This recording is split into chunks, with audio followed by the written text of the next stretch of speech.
sir. Madam, you speak of Pacific solidarity and the need for all Pacific nations to come together. Yes. As of this point, the Micronesians not really that happy with after the appointment of Mr. Puna, although he's very capable. Australia did vote for Mr. Puna. How Well, how look, are you proposing or thinking about solidifying the Pacific? well, ultimately, the unity of the Pacific Island Forum is in the hands of Pacific Island Forum members, and to find a way through to that unity would, I think, benefit the forum and all of its members. I think it would benefit the region, particularly at a time where there are a lot of challenges: COVID, climate, obviously, the strategic circumstances in which we live in this world. So I would encourage forum members to work together to find a path to unity. Certainly, it's not for me to tell people what to do. It's a decision for the Pacific Island Forum members, but we would encourage a path to unity. And Secretary General Puna and I spoke about that. Yeah. Madam, the timing of your trip to Fiji coincides with the trip of the Chinese foreign minister. Was it a planned trip? You could have waited a week or two, or was it? No, I was very keen to come to the Pacific as soon as I became Foreign Minister. And this is my first bilateral visit. I was a few days late because I had to go to Tokyo, but you'll forgive that, I'm sure.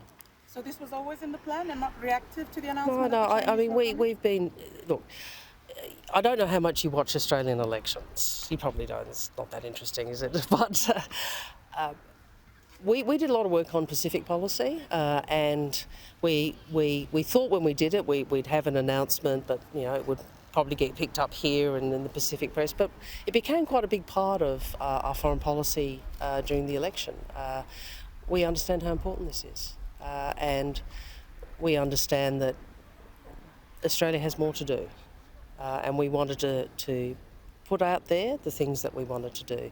And one of the things I wanted to do was have a Pacific trip as my first trip, and Fiji is a very important partner. We have a Vivale partnership, and the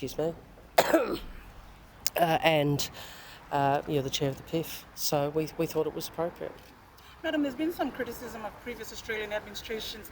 The accusation is they've relaxed some of their stance on democracy, on human rights, in order to keep Chinese influence away from Fiji in particular. What is your reaction to this? What is your stance? Well, I'm not sure what you're referring to. I'd just say as a general principle, obviously we have values, they define who we are. There are universal principles that Australia will always assert. We also recognise it's not for us to tell every country how to behave. We recognise that we're not perfect. So, our view is you try to adhere to universal principles, and you also try and work respectfully with other nations.